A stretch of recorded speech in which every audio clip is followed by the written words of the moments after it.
Diolch yn ei weddio.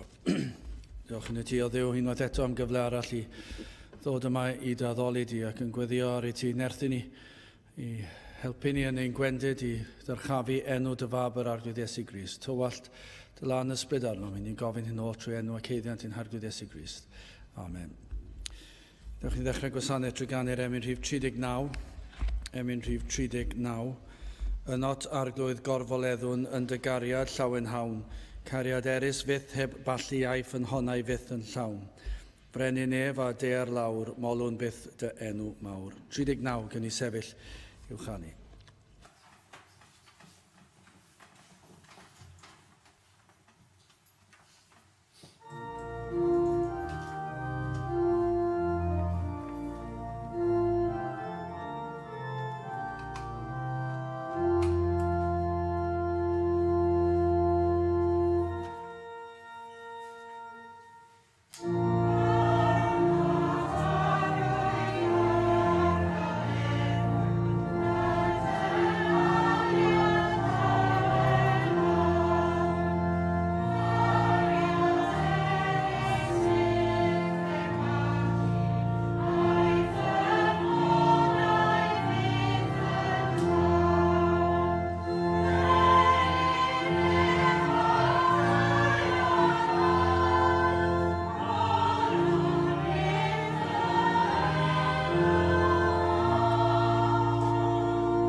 Croeso i'n gwasanaeth ar ôl yr oedfa fe fydd yn luniaeth ysgafn drws nesaf yn y neuadd.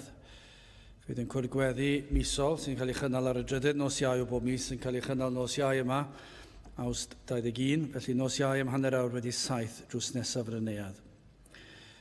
Yn y hoedfa nesaf pnawn Sul am hanner awr wedi 3.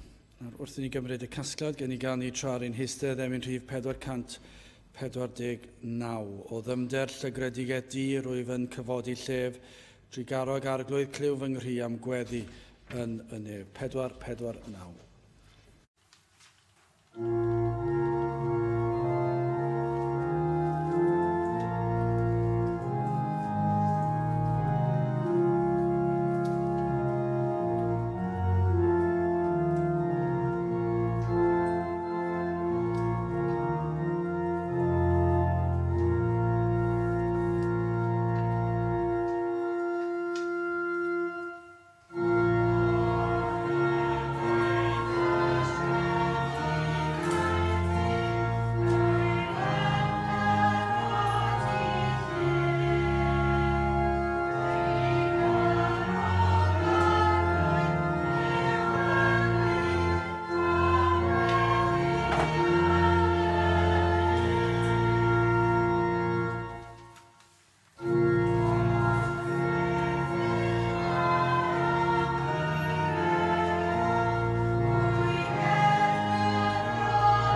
Bydd am darlleniad o Efengyl yn ôl Matthew penod 26.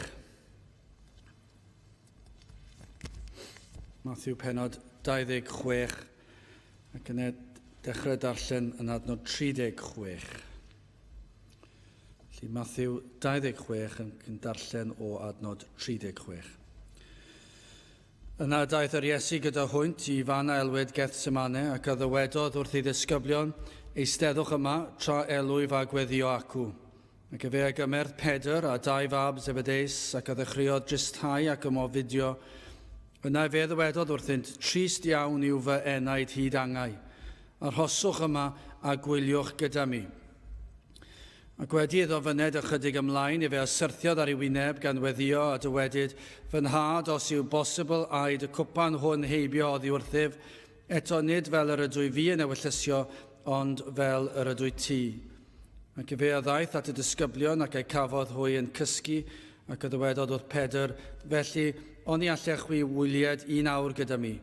Gwyliwch a gweddiwch fel nad elwch I brofedigaeth, yr ysbryd yn ddiau sydd yn barod, eithir y cnawd sydd wan. Fe a ddaeth aeth drychem yr ail waith ac y weddiodd gan ddywedyd fy nhad, onis gall y cwpan hwn fyned heibio oddi wrthyf, na byddo I mi yfed ohono gwneler dywyllus di. Ac fe a ddaeth ac ei cafodd hwy yn cysgu drychem, cynnes yr oedd ei llygaid hwy wedi trymhau.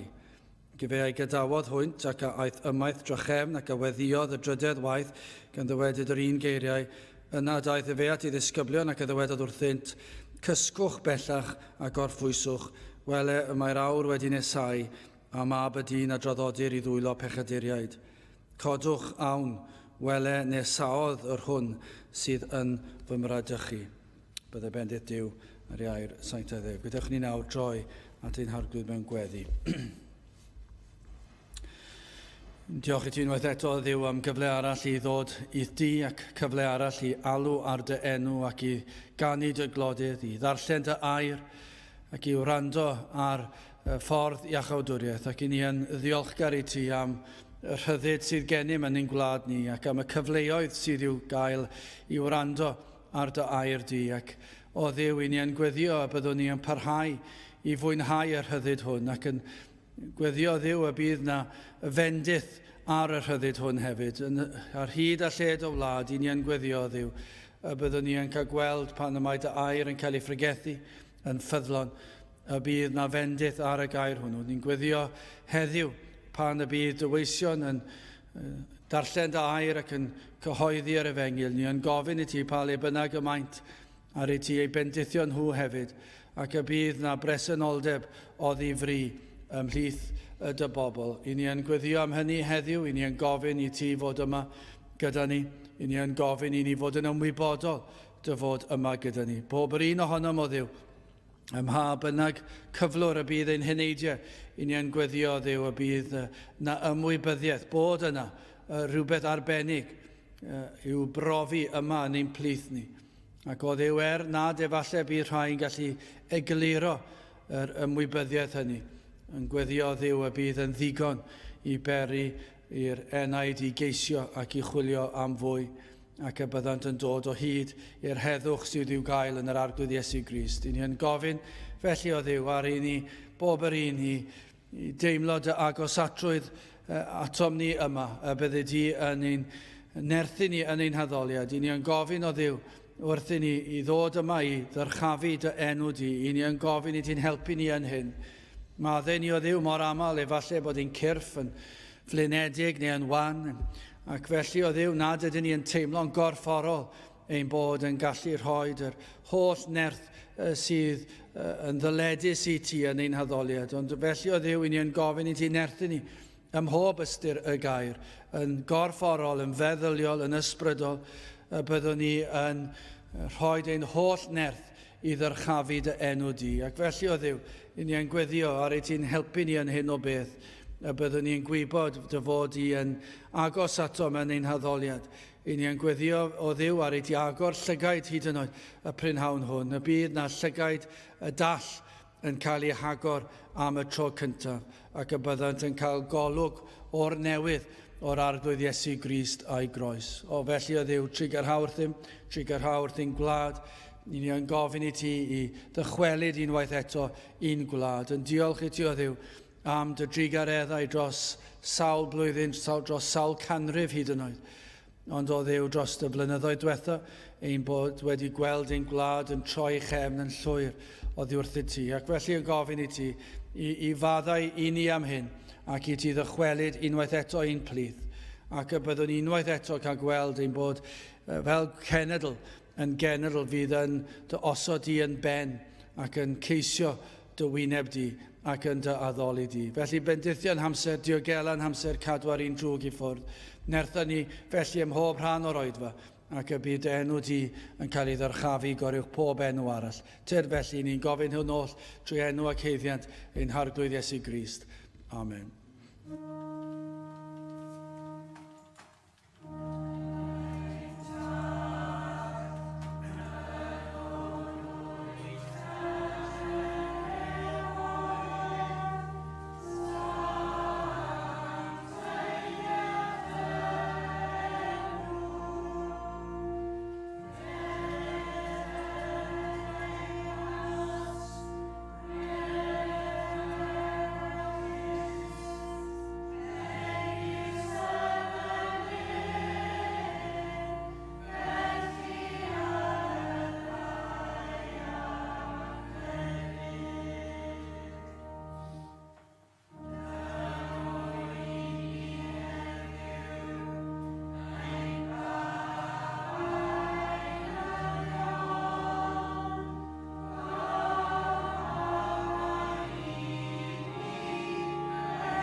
Dewch i ni gael ni am yn rhif 28. Pa le, pa fodd, dechreuaf foliannu'r Iesu mawr, o'r rheinio'i ras ni fedraf, mae'n llenwi nef a llawr. Emyn rhif 28 gen i sefyll i'w chanu.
Daw i'n testyn o Matthew penod 26 ac adnod 38. Matthew 26 adnod 38. Yna fe ddywedodd wrthyn, trist iawn yw fy enaid hyd angau. Arhoswch yma a gwyliwch gyda mi.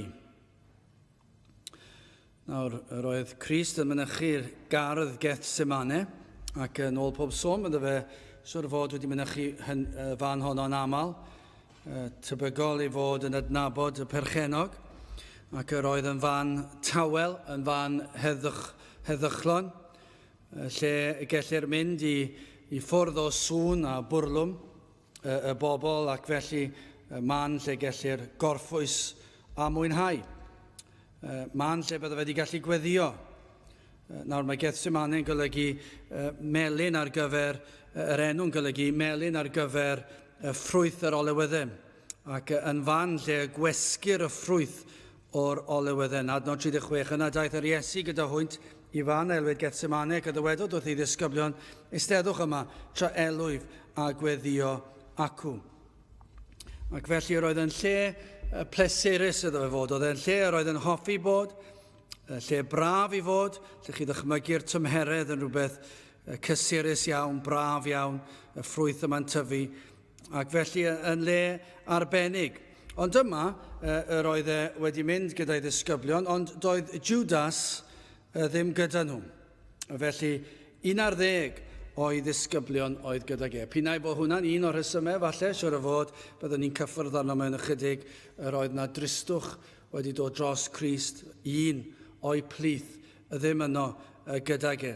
Ac felly, dim ond 11 o'r 12, ac falle bydd yna rhyw dristwch yna bod yna un wedi mynd ar gyfeilion. Ond yr oedd Christ yn gwybod bod yna gyfnod yn agosau a oedd yn gyfnod cythryblus iawn. Ac felly roedd am ei gyfeillion yn agos ato fe. Oedd eisiau rhai oedd yn agos, yn gyfeillion iddo fe, i fod yna ger wrth i ymyl, ac roedd yn gweld y cyfnod yma yn agosau ac yn prysur agosau. Ond yna, adnod 37, ac fe gymer Pedr a 2 fab Zebedeus ac a ddechreuodd drysthau ac ymofidio. Ac felly mae'r cam yn mynd ymhellach o'r 11 disgybl, mae yna 3 a aeth gydag ymhellach mewn i'r ardd. Felly falle ar gyrion yr ardd, byddai'r disgyblion yna i gyd, ac yna mae Christ yn mynd i fewn, ond mae yna'r 3 arbennig yma yn mynd ymhellach gyda Iesu mewn i'r ardd. A cyn iddo ei gadael i gyd a mynd i weddio ar ei ben ei hun. Felly dyna beth mae'n neud, mae'n mynd i'r lle hyfryd yma, ac yna mae'n mynd gyda'i ddisgyblion, mynd cam ymhellach gyda'r rhai oedd agosach ato fe, ac yna mae'n mynd ar ben ei hun i weddio. Mae Matthew Henry yn dweud wrth cyfeirio at y ffaith bod cymylau dion wedi bod yn ymgasglu ers tipyn, ond nawr y storm yn cychwyn go iawn. Nawr, yn ôl beth dwi'n deall yn ystod y pythefnos diwetha i chi yma yng Nghymru wedi profi stormydd, ac lle roeddwn ni ar ein gwyliau lawr yn Ffrainc, fe brofon ni chydig o stormydd hefyd, ac roedd yn rhyfedd i weld yr paratoad ar gyfer y storm. Chi'n gweld y tywydd falle newid rhywfaint, y tymheredd yn newid rhywfaint. Ac yna'n edrych i fyny'r awyr a'r cymylau'n ymgasglu ac yn tywyllu. A fi'n cofio ar un fan lle roedden ni, a roedd yna rai pobl yn eistedd allan ac yn bwytau prydiau bwyd o dan yr ymbarel fawr ac yn edrych yn mwynhau ei hunan. Lle roedden ni'n mynd i fod yn noswaith ddilynol. Ac felly dwi'n gwybod be fydden ni wedi gwneud petai'r storm wedi digwydd pryd hynny, newid talu am eich pryd o fwyd, ac yna'r cymylau yn ymgasglu dros y munudau, falle nhw'n mynd i sylwi ar y peth, achos oedd yna'r ymbarel fawr i'w chi pennau nhw. Ond o'n i'n di sylwi ar nhw, achos o'n i'n gallu edrych i fyny i'r awyr ac yn gweld mae'r cymylau yn dod, ac o fewn eiliadau fe ddath y glaw. Ac fe ddath y glaw, fe syrthiodd y glaw, fe llanwyd yr awyr a'r mellt yma, a'r synnau'r tyrannau, y peth gwefreiddiol i weld, ond rhywbeth brawychus pa mae'r storm, os ych chi yn ei chanol hi, i weld y storm yn dod. Mae Matthew Henry'n dweud fan hyn, y darlun yma yn Gethsemane, bod y cymylau dion wedi bod yn ymgasglu ers tipyn. Ond nawr, roedd y storm yn cychwyn go iawn. Ac felly, y tristwch yma'n dod dros ein gwaredwr. Wel, yn gyntaf, hoffwn ni edrych ar tristwch Crist. Na'r pob un ohono ni'n gyfarwydd ag e. Mi fydde fe'n rhyfedd iawn beth ni'n dod ar draws rhywun sydd erioed wedi bod yn drist. Bydde pob un person wedi profi bod yn drist rhywbryd yn ystod eu bywyd. Mae rai cymeriadau sydd yn ymddangos fel eu bod nhw'n hapus ac yn llawn bwrlwm trwy'r amser, ond hyd yn oed rheini, mi fydda nhw hefyd yn gorfod cydnabod bod yna adegau o dristwch yn dod drostyn nhw. Ac mor anodd yw llwy'r cydymdeimlo ar rhywun pan i chi heb profi rhywbeth eich hunan. Mae'n anodd i fedru fynd lan at rhywun ac dweud dwi'n cydymdeimlo â chi ac falle nad ydych chi wedi profi beth maen nhw wedi brofi o'r blaen. Ac hyd yn oed beth chi wedi profi yr hyn maen nhw wedi brofi. Os nad ydych chi'n profi fe ar y pryd, mae e hyd yn oed yn anodd llwy'r deall a chydymdeimlo a thristwch rhywun ar y pryd hwnnw hefyd. Achos pan mae rhywun yn ganol y tristwch, efallai bod chi wedi bod trwy rhywbeth tebyg neu beidio. Mae'n anodd i gallu cydymdeimlo'n llwyr. Mae lawer o bethau yn does yna sydd yn peri y tristwch, ond chi'n meddwl am eich bywydau chi'ch hun. Ond yn y Groeg, yn y gwreiddiol, mae'r gair sy'n cael ei ddefnyddio fel hyn fel tristwch yn datgan y tristwch mwyaf posib. Mae'r chi'n gallu meddwl am sefyllfaoedd pan chi wedi bod yn drist. Dim tristwch fel rhyw siom sydd yn ein gwneud yn drist dros dro ni'n sôn amdano fel hyn. Fel falle methu mynd am drip os yw yn glawio neu rhywbeth felly. Ni gyd yn gwybod y tristwch felly yn dydyn. Mae yna lefelau o dristwch. Chi'n gweld plentyn bach a mae gwyneb nhw'n mynd yn ddigalon yr olwg pam achos dydyn nhw ddim wedi gallu mynd ar y trip neu ddim wedi gallu cael yr hyn maen nhw moyn. Nid tristwch ar y lefel hynny. Neu falle be mae'r cyfnogwyr pêl-droed neu rygbi hyd yn oed neu chwaraeon yn ei brofi am tua 5 munud ar ôl gêm pan mae'r tîm wedi colli.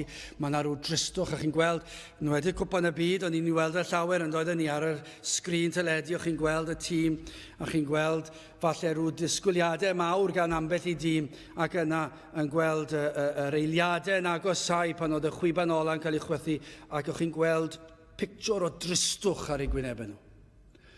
A'r dagrau yn llifo lawr bochau y cefnogwyr achos bod ei tîm wedi colli. Wel, dwi ddim yn credu mai sôn am tristwch felly ni'n sôn, achos mae hwnna'n drist i chi wedi mwynhau talu lot o arian i fynd i weld y gêm, tîm chi'n colli a chi'n drist am eiliad, ond weddol sicr fydde mwyafrif o bobl, hyd yn oed yr cefnogwyr mwyaf ffyddiog, yn dod dros y peth o fewn tua 5 munud, falle 10 munud ar ôl y gêm, ac mae popeth yn iawn. Ond nid tristwch felly. Mae yna lefelau isel o tristwch. I chi mynd â hwn i dristwch fwy, falle profedigaeth tristwch, sydd yn rhywbeth sydd yn dod â rhyw boen, ac efallai sydd byth yn mynd go iawn. Dwi ddim yn diflannu, falle pylu am ychydig o amser, ond mae'n dod yn ôl. I chi'n gallu meddwl am sefyllfaoedd lle chi wedi profi rhyw dristwch, ac dwi byth yn gadael. Ac mae'n dod yn ôl. A pan mae'n dod yn ôl, mae e fel cwmwl yn dod drostoch chi, ac mae yn eich llethu chi i ryw raddau am gyfnod. Ac yna i chi'n cario ymlaen gyda bywyd. Mae e fel rhyw faich drom ar eich brest, bron iawn i chi yn ei deimlo fe'n gorfforol. Ydych chi erioed wedi teimlo tristwch felly, lle mae'r tristwch yn hyd yn oed yn dangos ei hun mewn ffurf corfforol. I ni wedi cael tristwch, cael eich siomi gan ffrindiau neu gan deulu, mae hwnna'n dristwch yn diwedd. Ydych chi erioed wedi cael eich siomi gan rhywun, lle disgwylir gwell, ac yna maen nhw'n eich gadael chi lawr, ac mae'r boen o'r siomedigaeth yma, mae'n drist, ac mae e fel rhyw boen tu fewn i chi. Mae yna gymaint yn dioddau'r y tristwch yma.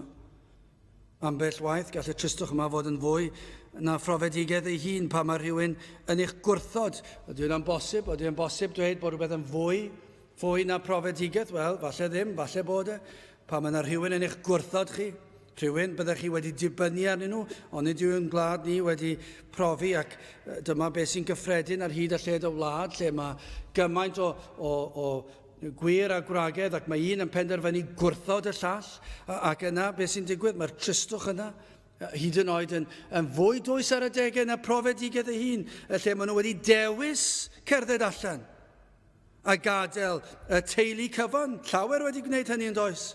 Ac maen nhw wedi dweud, dwi wedi cael digon fan hyn, ac dwi'n cael drws a dwi'n mynd allan, ac mae'r boen sydd yn cael ei deimlo gan y rhai sydd yn ar ôl, maen nhw'n dweud mae'n rhywbeth sydd uwch falle profedigedd, mae'n rhywbeth ofnadw, ac mae'n am byth, a mae fel rhywbeth corfforol yn dod drostyn nhw.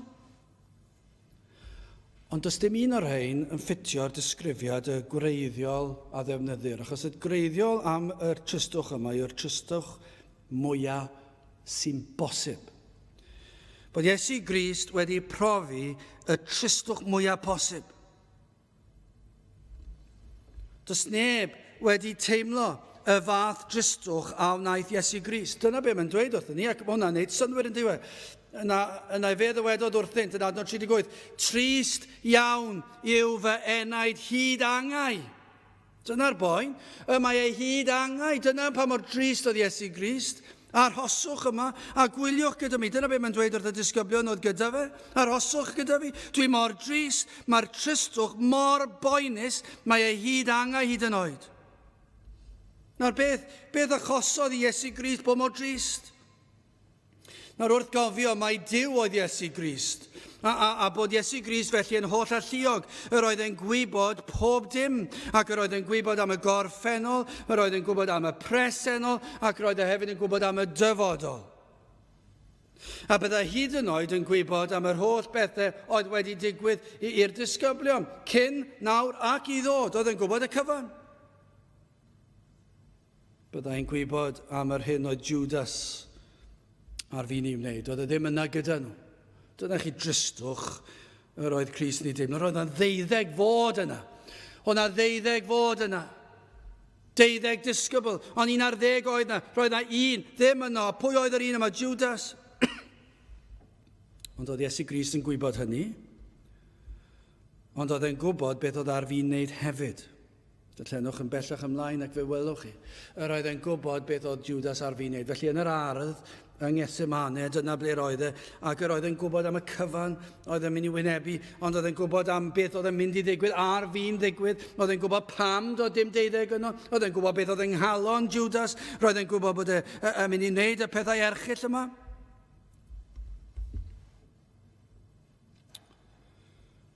Dyna i chi deimladau fel dyn y teimlodd e'r teimladau hyn, yr oedd e'n dduw ac yn ddyn, bod yna un o'r 12 yn mynd i'w fradychu.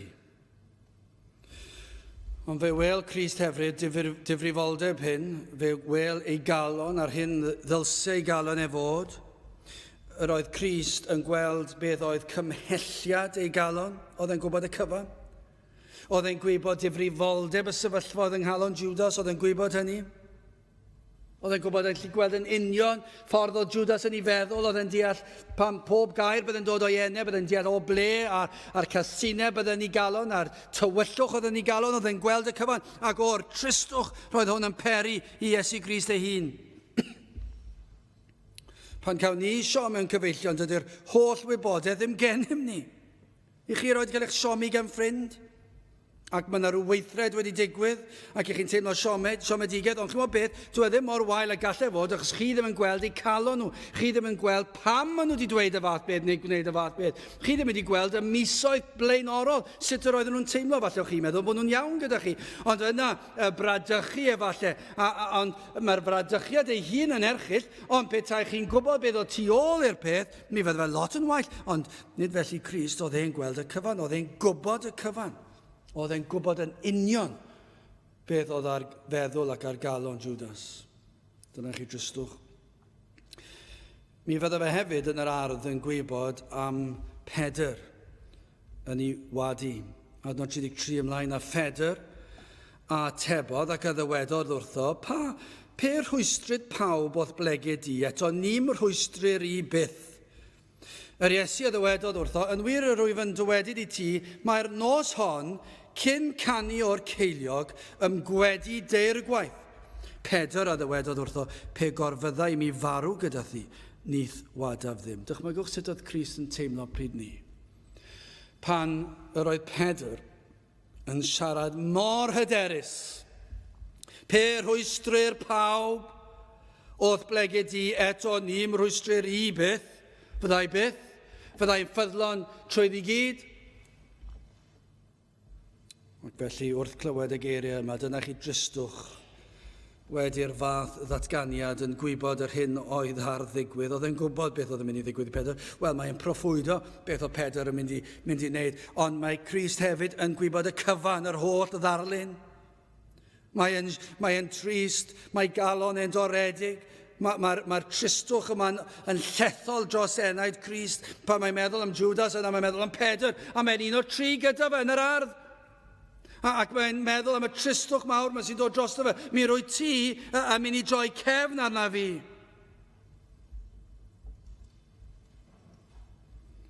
Roedd Crist hefyd yn gwybod am gondemniad y Sanhedrin. Oedd yn gwybod am ddedfrydiad Peilat. Oedd yn gwybod am y gwawdio oedd i ddod o'i elynion. Oedd yn gwybod y cyfan oedd yn mynd i ddod. Oedd yn gweld i cysineb nhw. Gwebi am y milwyr. Oedd yn gwybod am yr hoelion. Byddai'n cael ei taro i'w gorff. Oedd yn gwybod y cyfan. Oedd e'n gallu gweld, oedd e'n gallu deall yr atgasedd yma. Am y gwaith oedd yn cael ei wythio i'w ochr. Oedd e'n gwybod am y goron ddrain oedd ar fi'n dod a cael ei wasgu ar ei ben. Ac oedd e'n gwybod wrth i'r goron ddrain cael ei osod ar ei ben a'i wasgu lawr, mi fydd e'n gwybod sut yr oedd y milwyr yna'n teimlo. Wrth wasgu, mi fydd yr holl atgasedd yna'n dod allan yn gorfforol.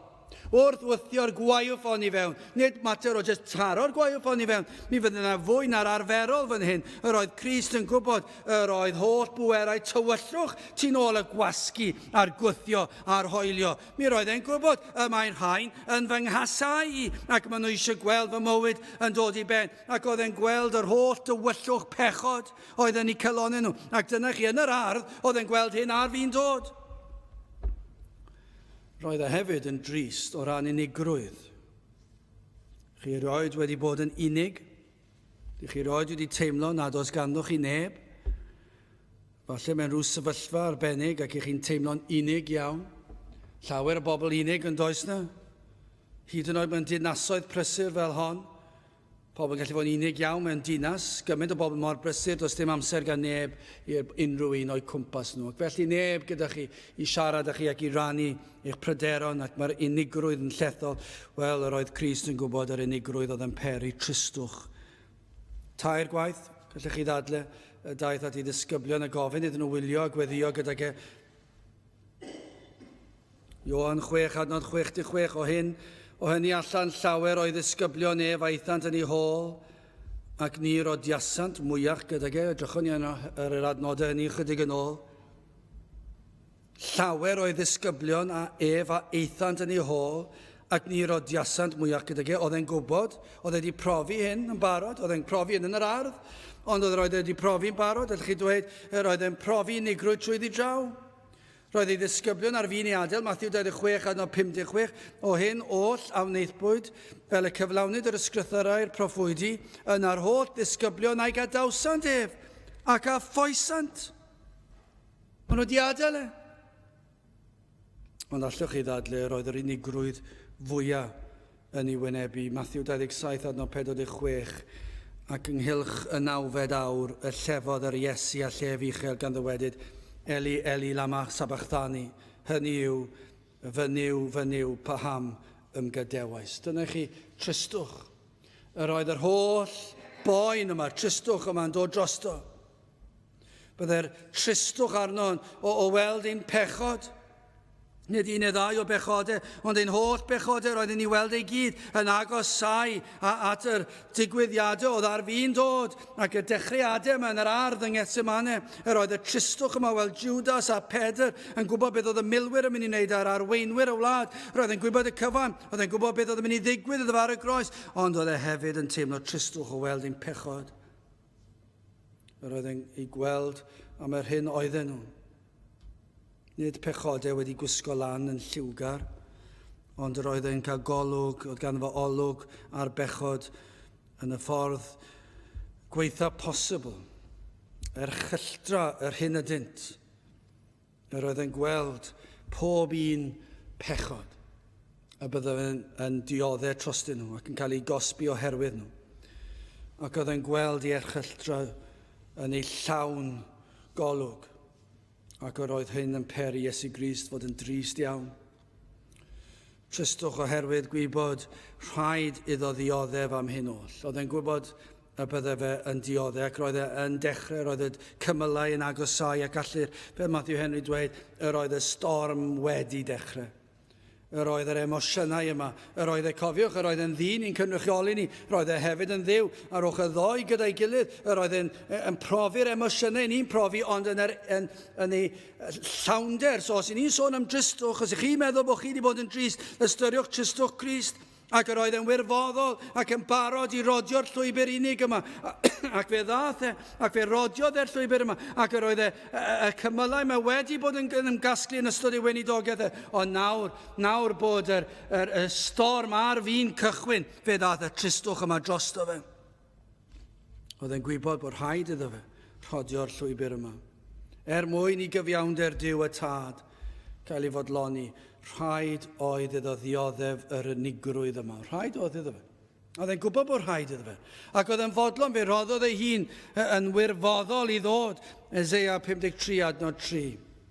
Dirmygedig yw a diystyraf o'r gwir, gŵr gofidus a chynefin adolir, ac yr oedd y megis yn cuddio ein hwynebau oddi wrtho. Dirmygedig oedd, ac ni wnaethom gyfrif ohono. Dyna i chi wrthodiad o Grist. Dyna'r dioddef yr oedd Crist. Oedd yn gwybod y cyfan. Allech chi hyd yn oed dadle nawr, yn yr ardd fyna, byddai'r tristwch yma, byddai fe'n gweld Pedr, byddai'n gweld Judas, oedd yn gweld ei ddisgyblion, oedd yn gweld yr holl bobl oedd yn mynd i wadel, oedd yn gweld yr Iddewon a'r Phariseiaid, a'r Sadwceaid, a'r ysgrifenyddion, oedd yn gweld nhw'n gyd, oedd yn deall i atgasedd nhw. Ond hefyd gallech chi ddweud, yr oedd yn edrych i'r dyfodol, 2000 o flynyddoedd ymlaen, hyd yn oed i 2014. Ac mi fydda'r tristwch, yr un mor real, mi fydda fe'n llethol. Gallech chi ddweud, efallai, hyd yn oed yn yr ardd. Yr oedd ganddo fe olwg ar ein gwasanaeth ni fan hyn, efallai. Ac yn gallu gweld ambell un fan hyn, yn gwrthod yr Efengil, ac yn gwrthod Crist, ac yn troi cefn ar fab Duw, ac yno yn yr ardd, yr oedd e'n drist oherwydd ni, oedd y boen yn llethol. Oedd e fel baich drom ar ei enau de. A'r holl bobl sydd wedi wrthod dros y canrifoedd, a'r holl bechod, ac oedd e'n gweld fyna yn yr ardd, mor hyfryd bydd yr ardd wedi bod. Fe ddath y tristwch yma dros fe. Dim syndod bod yn dweud yna fe ddywedodd wrthynt. Trist iawn yw fy enaid hyd angau. A'r hoswch yma, gwyliwch gyda mi. Oedd eisiau nhw aros am gyfnod. Am gyfnod byr, na gyd oedd yn gofyn. Wel, gadewch i ni symud ymlaen yn ail, felly brwydr Crist, ni wedi gweld tristwch Crist. Wel, beth am y frwydr yma? Oedd e'n sicr wedi troedio'r llwybr unig a thrist, a'r storm yn cynyddu ac yn agosau, nawr at ganol y storm. Lle chi ddweud bod yr storm yn cychwyn ac bod y gwyntoedd yn byrlymu efallai ar glaw yn syrthio. Lle chi ddweud, falle ddim cweit wedi cyrraedd canol y storm eto. Ond oedd e'n gweld bod e'n dod. Fe rodiodd e llwybr llawn peryglon, llwybr o frwydr yn sicr oedd y llwybr yma, rodiodd Crist ar hyddi. Os bu un erioed wynebu bywyd o frwydro, yna Iesu Grist oedd hwnnw. So chi gallu meddwl am unrhyw gymeriad hanesyddol, a wynebodd fywyd o frwydr. Yna rhaid mae Crist, oes neb arall yn gallu dod yn agos at y frwydr wynebodd Crist, trwy gydol ei fywyd, heb sôn am yr adeg i ni'n sôn amdano fan hyn. Does neb wedi gwynebu'r fath frwydr fel Crist. Fe wynebodd e gwrthwynebiad cyson, parhaol trwy weinidogaeth. O nawr roedd yn llethol, y tristwch yn llethol, ie. Roedd realiti'r frwydr yn llethol, Luc 22, a 53, pan oedd yw'n beinydd gyda chwi yn y deml, nid estynasoch ddwylo im herbyn, iddyr hon yw eich awr chwi, a gallu'r tywyllwch, dyna'r frwydr. Dyna be mae Crist yn dweud, a gallu'r tywyllwch. Yr oedd y frwydr, yr oedd yn ei wynebu, yn fwy eithafol nag unrhyw beth i ni erioed wedi wynebu. Yr oedd e'n brwydro yn erbyn yr holl bethau ni newydd bod yn sôn amdanyn nhw.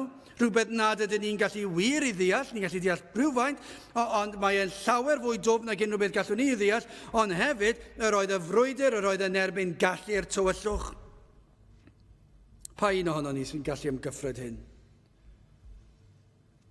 Wynebau holl erchylltra cysineb nerth Satan ei hun a'i angylion. Ond nid Iesu Grist oedd gelyn pennaf Satan. Ac gwna yr un drwg unrhyw beth i'w dywelu. Ac yr oedd Crist yn gwybod hyn. Oedd e'n drist oherwydd canlyniadau pechod a'r cwymp.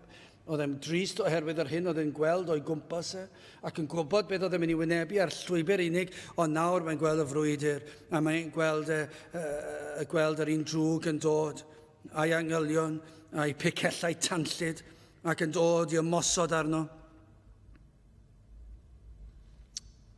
Roedd Satan yn gwybod ei dynged, os mae Crist sydd tu ôl i hyn, yna roedd yna fath atgasedd. Oedd e'n gweld hynny. O Satan yn gwybod beth oedd ei dynged ac oedd e'n cysau Crist. Ac fe daflodd cyfan tuag at ei holl sybrydion. Meddyliwch chi am yr un drwg, a'r holl bethau drwg mae'n gallu gwneud. I ni'n gwybod rhywbeth amdano fe yn y frwydr ysbrydol. I ni'n gwybod am y sybrydion am yr un drwg yn dod, ac mae'n dod ag amheuon ar ein traws ni. Wel, ond nid yw'n wir felly i Grist, fe nath Satan taflu ei holl bicellion tanllyd tuag at Grist. Felly dychmygwch chi y sybrydion y byddai'n dod, a mi fydde wedi dod â pob math o syniadau ac amheuon ar ei draws e. Gwynebau Crist, y frwydr, mwy eithafol na'r un person ar y ddaear. Does dim un person di gwynebu y frwydr ysbrydol yn fwy eithafol na'n Crist ei hun. Ac yma, wrth agosau at y groes, yr oedd yr un drwg siwr fod ar ei weithaf, fwyaf prysur fuodd erioed. Efallai ni dwptra, oedd yn meddwl falle dyma fy nghyfle i mi goncro mab Duw. Nawr siwr o fod, pedai yn eistedd lawr fan ac yn ystyried y pethau ar ffeithiau, byddai'n gwybod does dim siawns gen i concro mab Duw. Ond yn ei gasineb, falle byddai gasineb wedi ddallu fe am gyfnod ac yn meddwl dyma fy nghyfle ac fe wna i daflu popeth tuag at Grist. Dyma oedd canolbwynt y frwydr, canolbwynt hanes y byd. Ond nid yw'n wir bod y groes o Gethsemane tuag at y groes, ond wrth agosau at y groes, dyma yw canolbwynt hanes y byd. Dyma'r frwydr bwysicaf fuodd erioed. Dyma chi'r frwydr sydd wedi dylanwadu'r holl fyd. Ond chi'n meddwl am meysydd y gad a'i dylanwadau nhw. Mi roedden ni'n gyrraedd siwr o fod yn bell o Hastings y dydd o'r blaen. Ac roedd na frwydr yna flwyddyn 1966, a mae plant ysgol yn dysgu am y flwyddyn 1966. Petawn ni'n mynd ar rhystrydoedd Caerdydd a gofyn iddyn nhw am 1966, bydde hanner, falle 3/4 ddim yn gwybod, a ddim yn cofio, yn clywed rhywbeth yn gwersi hanes am rhywun, pwy oedd e, William, neu pwy oedd e, yn siŵr, rhywbeth nid a concro rhywun. Dyna be fydda'r ymateb siwr o fod, achos pobl ddim yn haneswyr, ddim wedi bod yn gwrando yn y wers arbennig am William Concwerwr, a meddwl am y frwydr pan dath e draw a concro Lloegr yna, ac yna wrth gwrs, ni'n gallu fel Cymru dweud gymerodd e 2 mlynedd cyn bod nhw'n llwyddo concro Cymru, ac oedd hwnna trwy frad yn y flwyddyn 1282. Dyna chi faes y gad sydd yn dylanwadol ar Gymru. Bydda chi'n mynd i unrhyw le? Ewch chi unrhyw le i ofyn yn nhw beth ddigwyddodd yng Nghil Mary 1282. Bydda neb yn gwybod. Bydda'r Cymru ddim yn gwybod. Dyna pryd lladdwyd a bradychwyd y tywysog Cymru, yr un diwetha gafon ni. Oedd yn wir Gymro. A 1282, dyna chi faes y gad, ac ni fel Cymru yn dweud, mae yna'n rhywbeth pwysig, mae yna garreg yna i atgoffa ni. Ac fel Cymru mae yn bwysig. Ac i'r Saeson mae 1966 yn bwysig. Ac i'r Ffrancwyr siwr o fod, ac byddwch chi'n meddwl, dyna meysydd y gad, dyna lle roedd brenin wedi cael ei ladd, neu falle bod rhyw brenin wedi concro, ac dwi ddim yn hanesydd, ond allwch chi feddwl am rhyw feysydd y gad ar hyd a lled y byd. Pydach chi'n mynd i Wlad Belg a gofyn iddyn nhw, beth ddigwyddodd yng Nghil Mary, beth ddigwyddodd yn Hastings, bydde dim clem dyn nhw. Ewch chi Luxembourg, ewch chi unrhyw le, ewch chi rhyw wlad bach, bell, rhyw wlad chi erioed wedi clywed amdano, gofnwch nhw am ein gwlad ni. Fyddwn nhw'n gwybod am bydolaeth Cymru. Am rhyw frwydr pwysig yn ein hanes ni, mae'n bwysig i ni, neu mae'n bwysig i'r Saeson, Neu mae'n bwysig i'r Ffrancwyr, neu mae'n bwysig i'r Almaenwyr, neu pwy bynnag yw'r wlad ar y pryd sy'n bod yn brwydro, a chi'n edrych nôl yn hanes, o'r hon yn ddiwrnod pwysig, oedd e'n frwydr pwysig. Ond chi'n gwybod beth, does dim un maes brwydr pwysica na Calfaria. Dyna i chi'r faes frwydr mwyaf eithafol, mwyaf treisgar fi oedd erioed. So chi'n meddwl am gelynion sydd yn greulon ac mae yna rai erchill yn y byd mewn does. Ni'n gwrando ar y newyddion a chi'n clywed be mae rhai pobl yn neud i bobl eraill mewn enw brwydr neu rhyw ryfel neu rhywbeth neu gilydd. Ac chi'n gweld y tywyllwch a'r casineb, yr hwyddineb yn y lladd, ac maen nhw am wneud i'r lladd bara mor hir a phosib gyda'r poen mwyaf posib. Alla i ddweud un peth o'r chi, dwi'n byd tebyg i Calfaria, achos yr oedd Satan ei hun yn brwydro fyna, ac oedd na ymosodiadau ar fab Duw. Dyma i chi'r maes y gad fwyaf arwydd y cael yn hanes ein byd. Dydyn ni ddim yn gallu dechrau am gyffred beth oedd y frwydr i Iesu Grist ar y groes. Gwebu Crist yn iawn, rhaid oedd iddo rodio'r llwybr yma. Iddo ymladd y frwydr ar ei ben ei hun. Dyna chi erchill ie? Yr oedd e'n gorffod, doedd Pedr ddim yn gallu bod. Doedd Ioan ddim yn gallu bod. Doedd dim un o'n yn gallu. Doedd ei fam ddim yn gallu helpu fe. Doedd neb yn gallu helpu Crist. A roedd ei dad yn mynd i troi cefn arno. Roedd ei dad yn mynd i tywall iddi gofaint arno fe. Felly roedd Iesu Grist fyna ar ben ei hun. Roedd yn barod wedi profi'r tristwch fwyaf hyd angau. Roedd y tristwch ar unigrwydd. Ond nawr roedd y frwydr yn prysur agosau. Ac oedd e'n gwybod bod rhaid iddo fe'r hodio hon. Ac roedd yna awyddus i wneud, roedd e'n fodlon i wneud, gan ei fod yn gwybod mai dyma oedd yr unig ffordd i ennill iachawdwriaeth. Dyma oedd yr unig ffordd y gall pechaduriaeth fynd i'r nefoedd. Oedd e'n gwybod bod rhaid iddo fe wynebu'r frwydr hon, ac rhaid iddo fe wynebu'r frwydr ar ei ben ei hun. Yr oedd eisoes wedi bodloni gofynion y tad. Yn ei fywyd, yn ei weinidogaeth, fel plentyn. Fel plentyn, yr oedd e wedi bodloni gofynion y tad. Oedd y tad wedi anfon Crist i'r byd i fyw bywyd perffaith fel ein cynrychiolydd ni. Felly fel babi bach, roedd rhaid iddo fod yn berffaith. Fel plentyn bach, wrth iddo fe dyfu trwy ei arddegau, yr oedd e'n un o'r plant ifanc mwyaf perffaith gellir ei gael. Ni wnaeth Crist unrhyw beth o'i le fel un yn ei arddegau. Felly pan oedd e'n 11, pan oedd e'n 12 ar 10, 4 ar 10, pan oedd e'n 15, 1 ar 15, 2 ar 15, 19, 4 ar 15, 20, pan oedd e'n 21 mlwydd oed, 22, 23, trwy'r blynyddoedd, yr oedd e'n berffaith. Mae e'n barod wedi bodloni gofynion y tad, ond yn ei weinidogaeth pan dath e'n ei 30 cynnar fan hyn, yr oedd e wedi bodloni'r tad yn ei weinidogaeth hefyd, yr oedd e'n gwbl berffaith. Ac yr oedd y tad yn fodlon a'i fab fel plentyn, fel person ifanc, fel dyn ifanc. Fe gadwodd e'r ddeddf yn llawn, doedd dim un rhan o'r ddeddf yr oedd Crist wedi methu gyflawni. Fe fodlonodd cyfiawnder y tad felly, yr oedd e'n byw bywyd perffaith. Ond roedd rhaid cael cosb am bechod. Ac ni all y tad adael yr un pechadur i'r nefoedd, i mewn i'r nefoedd tra bod yna bechod. Ac felly gwebu Crist, rhaid oedd iddo fynd i'r groes. Rhaid cael cosb am bechod. Roedd e wedi wneud un rhan o'r peth o'r frwydr yma. Roedd e wedi byw y bywyd perffaith yn ein lle ni, ac dal i wneud. Ond nawr oedd e'n gwybod oedd rhaid bodloni cyfiawnder y tad yn yr rhan yma hefyd. Rhaid i Dduw gosbi pechod. Rhaid oedd i'r tad dywallt iddi gofaint ar ei fab. Am bob un pechod yr oedd e wedi teimlo yn yr ardd efallai, pan welodd e'r darlun yna o bechodau'r byd. Ac oedd Crist yn gwybod bod rhaid iddo rodio'r llwybr yma i frwydro'r frwydr erchill hon, i ddioddef di gofaint y tad yn cael ei dywallt arno. Dyna chi frwydr, dyna chi boen, dyna chi dristwch. Dim syndod iddo ddweud yn adnod 39 ac wedi iddo fyned ychydig ymlaen. Fe aserthiodd ar ei wyneb gan weddio a dywedyd fy nhad, os yw bosibl, aid y cwpan hwn heibio oddi wrthyf. Eto, nid fel yr ydw fi yn ewyllysio, ond fel yr ydw ti. Does dim syndod bod yn dweud y geiriau yma.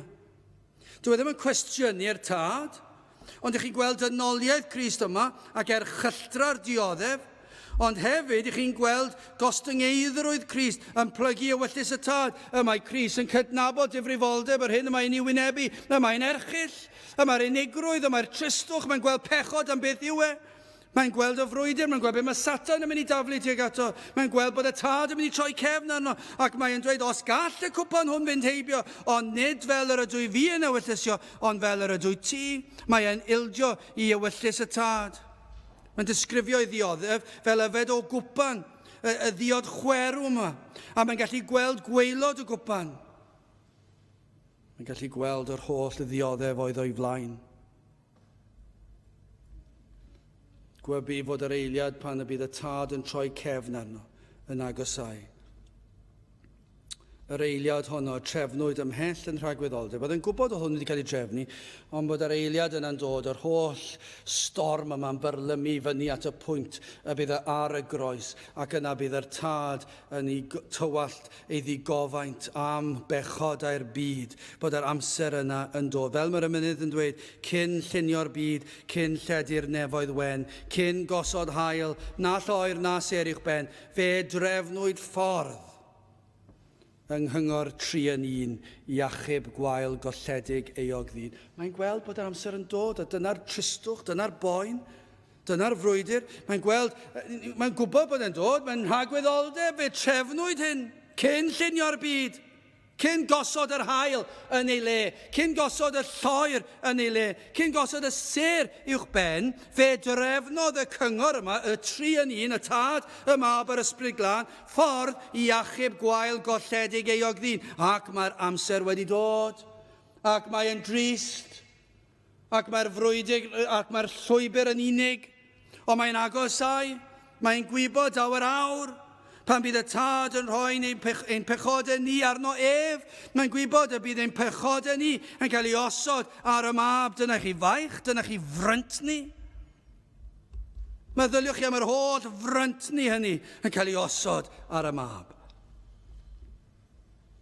A'r cyfan yn cael ei osod ar ei ysgwyddau ef. Bod Crist yn gorfod cario ar y groes holl frynt ni, a'r casineb, a'r celwydd, a'r trais, a'r twyll, a'r holl bethau i ni'n gweld yn ein cylonau ni ac i ni'n gweld yng nghalonau cymdeithas dros holl hanes y byd, ac yno fe rhoddwyd y cyfan ar y mab. Ac fe wnaeth e'n wirfoddol ei mwyn i 2 Corinthiaid 5:21, canes yr hwn nid adnabu bechod, a wnaeth fe yn bechod drosom ni, fel yn gwneled ni yn gyfiawnder Duw ynddo ef. Dyna chi beth ni'n sôn amdano fan hyn. Yr un nad oedd yn adnabod pechod sydd yn berffaith, fe wneithbwyd ef yn bechod drosom ni, pam fel yn gwneled ni yn gyfiawnder Duw, sut ynddo ef, trwy Grist. Dyna chi ddioddef. Mae Luc yn ei ddisgrifio fe mewn ffordd chydig bach yn wahanol. Luc 22:43 ymlaen, ac angel o'r nef ymddangosodd iddo yn ei nerthu ef, ac fe mewn ymdrech meddwl a weddiodd yn ddefalach, a'i chwisef oedd fel defnynnau gwaed yn disgyn ar y ddaear. Dyna i chi beth oedd y boen fel. Ni ddim yn gallu dod nagos i ddeall y tristwch, yr unigrwydd, y frwydr.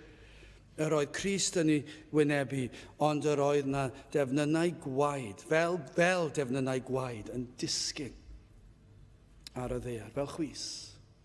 Dyna i chi'r boen, yr oedd Crist wedi ddioddef eich mwyn chi. Wel, wrth gloi felly, beth am ddifaterwch pobl? Gellir deall, efallai straen y disgyblion oedd gydag e, roedden nhw wedi profi llawer o ddigwyddiadau anodd yn dofe. O'n nhw wedi wynebu gwrthwynebiad eu hunan. Ond fe ddylsen nhw fod wedi cadw'n effro a gwrando ar gyngor yr Iesu. Fe ddylsen nhw. Ond i ddylsen nhw. Roedden nhw yn yr ardd Ond nhw wedi cael siom o un wedi troi cefn. Ac fi'n siŵr oedd yr 11 yn drist am hwnnw, neu falle ddim yn ei ddeall yn iawn, ond byddwn ni bod neis bethau yma. Be bynnag, ond yr holl bryderon maen nhw wedi brofi, ond bydden nhw wedi gallu bod yn effro gyda Crist am yr amser yna. A 38 yna i fe ddywedodd wrthynt, trist iawn yw fe enaid i dangau a'r hoswch yma a gwyliwch gyda mi. Mae wedi gofyn iddyn nhw, mae wedi rhoi cyngor iddyn nhw.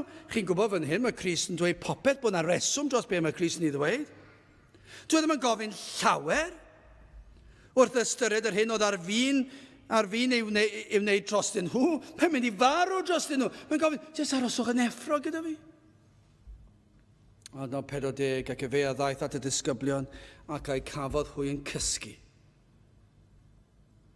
Ac a ddywedodd wrth Pedr, felly oni allech chwi wyliad 1 awr gyda mi.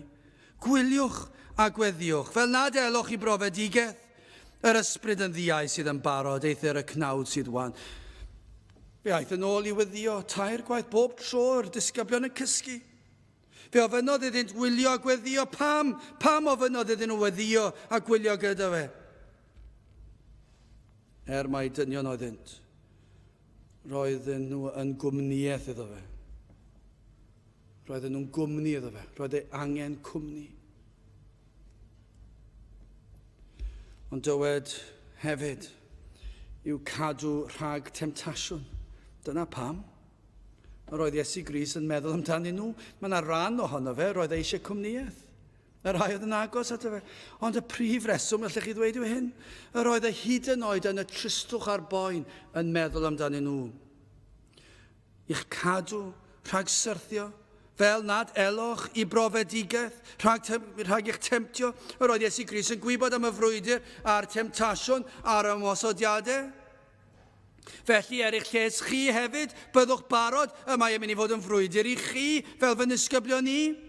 Yr oedd e'n gwybod am y temtasiwn i'w wadu, yr oedd e'n gwybod am hynny. Felly mae'n dweud wrth y disgyblion, gweddiwch gyda fi, paratowch ar gyfer y frwydr. Mae'r frwydr yn mynd i dwysau, mae'n mynd i fynd yn fwy eithafol, ac mae angen i chi aros gyda fi a gweddio. Petai Pedr wedi cadw'n effro a gweddio, efallai bydde fe wedi sefyll yn gydarnach, falle bydde fe. Ond nath ddim gwrando ar yr Iesu, a nath ei gysgu. Fe gysgodd e ar yr adeg fwyaf tyngedfennol i'r arglwydd Iesu Grist, yna yn yr ardd yn gwynebu'r storm. Mae gai ofyn i chi, beth amdano chi? Mae'r mwyafrif o bobl y byd yn parhau ei bywydau, fel pe na bai Crist erioed wedi byw heb sôn am farw trostynt. Ond nid yw'n wir? Ewch chi lawr y stryd, ewch chi ganol dre Caerdydd, ewch chi Parc yr Rhath nawr. Galwch chi rhywun draw at ochr y llyn sydd ar y cychod rhwyfo. A dewch draw, a byddwch chi'n dweud wrthyn nhw, ydych chi'n gwybod bu Crist farw drostoch chi? Iddo ddioddef ar y groes, a byddwn edrych arnoch chi, yn hirt. A falle ddim wedi clywed am Crist, ac os wedi, byddwn nhw'n meddwl beth sy'n gan rhywbeth felly 2000 o flynyddoedd yn ôl i wneud â fi. Pa wahaniaeth? Gai ofyn i chi, ydych chi'n cysgu? Ydych chi'n ddifater am y digwyddiad hon a ddigwyddodd 2000 o flynyddoedd yn ôl? Ac felly does dim diddordeb dych chi. Mae chi fel falle'r Cymru sydd yn sôn 1282 yn Cilmeri, beth ddigwyddodd? O wel, pa waniaeth mae'n gwneud i fi? A falle gewch chi ambell i Gymro sydd yn hanesydd yn gwelarwydd y cad ac peth ac yn atgoffa pobl. Chyfa beth? Mae'r un am bwysig o ran hanes gwlad i ryw raddau, ac mae e'n bwysig i'n hanes ni. Chyfa beth, does dim byd pwysicach na hon. Ond mae mwyafrif o Cymru, mwyafrif o Saeson, dim lot o ots nhw, maen nhw'n cario ymlaen da'i bywyd nhw, maen nhw'n cael eu teclynau modern nhw, dyna beth ni eisiau, yw pethau i cario ymlaen i wneud fy mywyd i'n hapus nawr. Does dim lot o ots, da fi beth ddigwyddodd 500 mlynedd yn ôl, 1000 o flynyddoedd yn ôl. Hanes yw'r yn ddiddorol, mae'n stori bach neis. Dwi'n cael lot o effaith arno fi. A dyna sut maen nhw'n meddwl am Grist ar y groes. Dyna maen meddwl am y dioddef. Dyma'r frwydr mwyaf erchyll fuodd erioed. Y pobl yr un mor ddifater am farwolaeth Crist ag nhw am unrhyw frwydr hanesyddol arall. Dyw e ddim yn cael lot o effaith ar eich bywyd chi. Beth i ni'n gweld yw difaterwch, esgylistod, anwybodaeth, hunanoldeb, mae bywyd yn cario ymlaen, ond dyw e? Digwyddodd hyn llawer o flynyddoedd yn ôl. Chwa beth, hyd yn oed petai na rai wedi eu cyffwrdd wrth ystyried yn fras y dioddefiadau Crist yn arwain i fyny at y groes.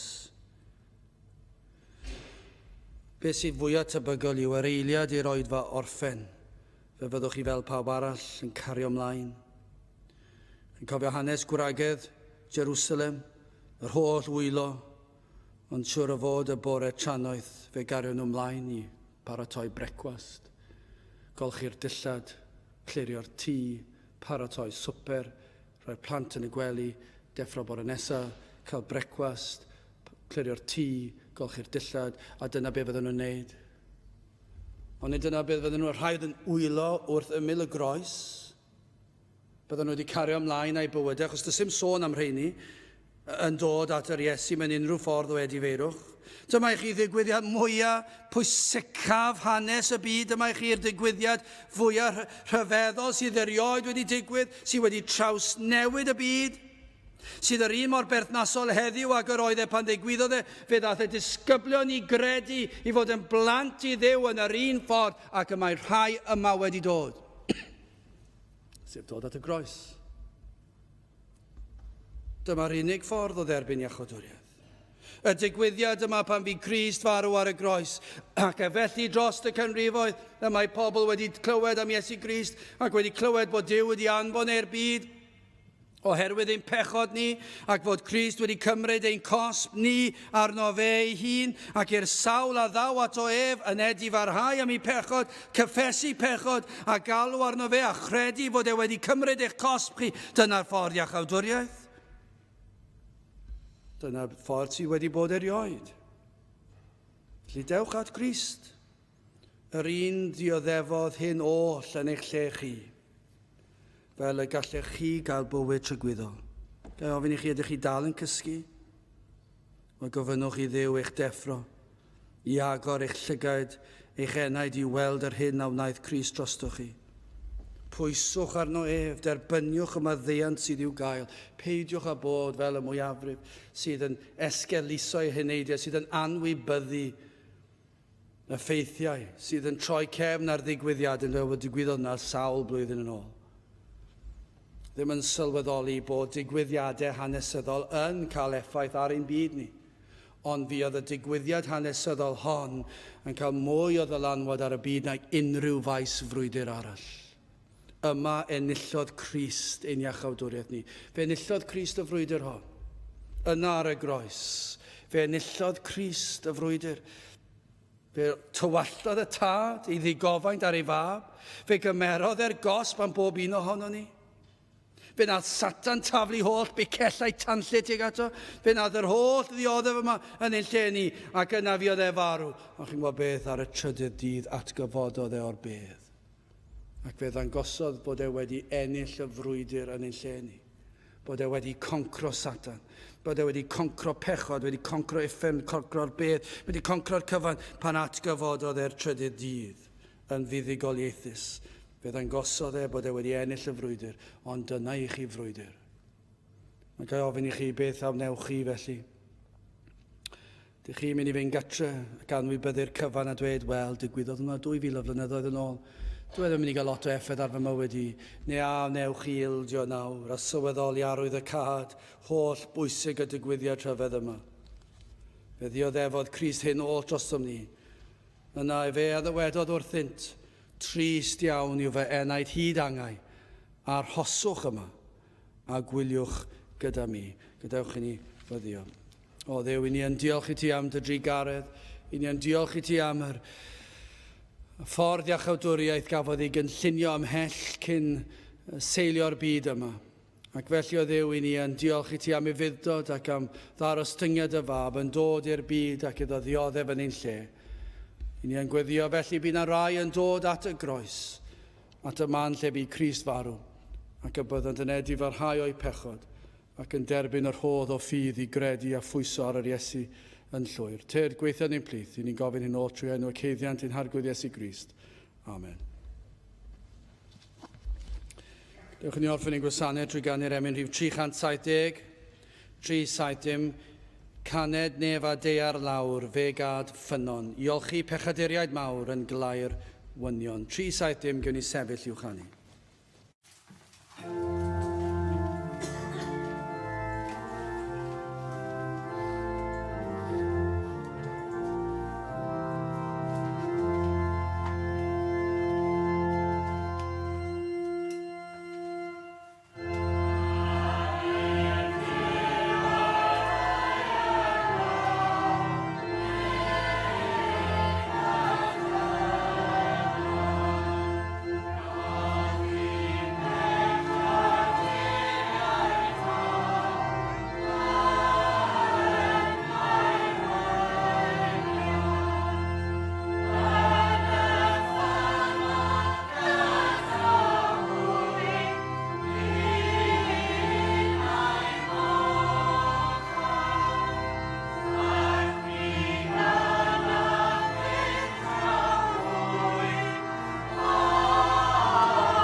A nawr byddai ras yn harglwydd Iesu Grist a chariad Duw a chymdeithas yr Ysbryd Glân fod gyda chwi all hyd byth. Amen.